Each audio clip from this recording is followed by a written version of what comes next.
Okay guys, welcome to team square foot investor. So आज हम लोग बात करेंगे कि कितने टाइप्स की लैंड होती है और आपको उसकी यूटिलाइजेशन कैसे करनी चाहिए, कि कौन सा हाई डिमांड एरिया होता है तो उस लैंड का क्या यूज़ होता है और जो लो डिमांड एरिया होता है उसका लैंड का क्या यूज़ होता है। सो काफ़ी टाइप की लैंड्स होती है। कुछ लैंड्स होती है जो प्रीमियम क्वालिटी की होती है, कुछ एग्रीकल्चर लैंड होती है, कुछ जो होती है प्योर कमर्शियल लैंड होती है जहाँ पे आप अगर बड़ा रिजॉर्ट बनाओगे। अगर हम लोग पूरी उत्तराखंड की बात करेंगे तो ये पूरा जो एरिया है जहाँ पे टूरिज्म सबसे ज़्यादा चलता है, प्लस यहाँ पे फार्मिंग होती है। या बात करेंगे तो लोग अपना यहाँ पे पर्सनल घर बना के सेकेंड होम की तलाश में रहता है कि जहाँ पे वो बना सके और जहाँ पे वो अपना जो आगे की लाइफ है आफ्टर रिटायरमेंट वो यहाँ पे बना सके। सो हम आज इसके अंदर बात करेंगे कि किस इन सब टाइप्स की लैंड की क्या ज़रूरत होती है। तो सबसे पहले हम उत्तराखंड में अगर बात करेंगे, अगर हम आजकल जिम कॉर्बेट में लोग काफ़ी फैसिनेटेड है लैंड बैंक खरीदने के लिए। सो अगर हम इसकी बातें करेंगे, यहाँ पे कई लोग हमारे कंज्यूमर्स आते हैं कि हम यहाँ पे एग्रीकल्चर कर सकते हैं कि नहीं, या यहाँ पे एग्रीकल्चर पर्पस लैंड मिलेगी नहीं मिलेगी हमें। तो हम उनको बता दें कि यहाँ पे क्या है कि अगर आप प्योर कमर्शियल बनाते हैं that is the beneficial for your investment and the other things. Because क्या है कि जिम कॉर्बेट जो है पूरा टूरिज्म के ऊपर बेस्ड है और यहाँ पे सारी वो चीज़ें है जहाँ पे आप अपनी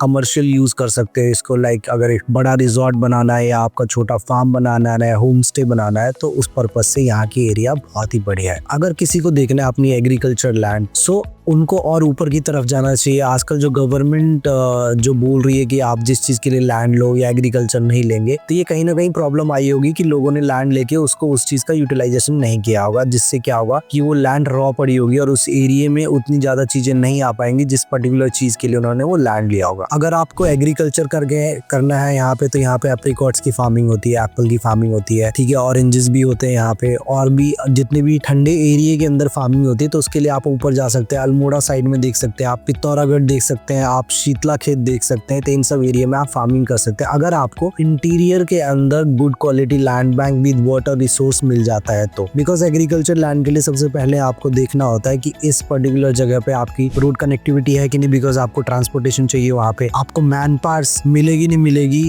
उसके बाद वहाँ पे वाटर रिसोर्सेज हैं कि नहीं, और जो फार्म लैंड है वो कैसी है। क्योंकि अगर ज्यादा ही स्टेप में लैंड है, सीढ़ी नुमा खेत कहते हैं जिसको, तो उसमें आपको फार्मिंग करने में काफी प्रॉब्लम हो सकती है। सो बेसिकली आपको देखना है कि वहाँ पे वो जो फार्म लैंड है कैसे। उसके बाद जो लैंड आती है, एक जो प्रीमियम क्वालिटी की लैंड आती है। लाइक अगर हम बात करेंगे प्रीमियम क्वालिटी की लैंड की, आपको रॉ फॉरेस्ट के अंदर लैंड मिल जाए जहाँ पे आप एक आइसोलेट होम स्टे बना सको, या आपको कहीं रिवर बेल्ट के ऊपर बन गया जहाँ पे आप योगा सेंटर बना सको, या आपको लेक व्यू मिल गया जहाँ पे आप एक अल्ट्रा लग्जरी एयरबीएनबी बना सको जहाँ पे लोग आए और अपना टाइम वहाँ पे स्पेंड कर सके। लाइक अगर किसी को मिल जाता है पूरे रॉ एरिया के अंदर एक परफेक्ट लैंड बैंक जहाँ पे आप राइटर्स क्लब के लिए कुछ बड़ा रिजॉर्ट बना सको, जहाँ पे लोग आए, they can write something and they can do something for those particular lands. So इस टाइप्स की सारी लैंड्स होती हैं जो आप इस पर्टिकुलर उत्तराखंड के अंदर यूज कर सकते हो। अगर आप देख रहे हो हाई डिमांड के अंदर एरिया, तो आपको कभी भी वहाँ पे एग्रीकल्चर नहीं करना चाहिए, because those areas for the particular commercial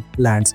if you are going for the low demand area, तो वहाँ पे आप फार्मिंग कर सकते हो, बिकॉज आपको गवर्नमेंट से सब्सिडी भी मिल सकती है, वहाँ पे आप बड़े लैंड बैंक भी ले सकते हो कम इन्वेस्टमेंट के अंदर, और आपको रिटर्न भी उसमें अच्छा मिल जाएगा। उसके बाद आती है कुछ प्रीमियम क्वालिटी लैंड जो कि रिवर बेल्ट के ऊपर होती है। अगर आपको आसपास कहीं पे मिल जाता है, लाइक नैनीताल के आसपास मिल जाए, लेक के आसपास मिल जाए, और आपको कुछ वहाँ पे बढ़िया आप एयरबीएनबी और कुछ चीजें बना सको, बिकॉज ये पूरा टूरिज्म बेस के ऊपर है। तो अगर टूरिज्म से रिलेटेड आप कुछ बना सको, so which is the best thing of the land bank which you can invest और बाय। इसमें स्क्वायर फुट भी इसकी आपकी मदद करता है। If you are finding some good agriculture land, premium land, commercial land, और कोई भी बड़ा रिजॉर्ट बनाना, so you can reach us with our website, with our Instagram profile, with our YouTube profile. So stay tuned guys with the other more videos. Thank you.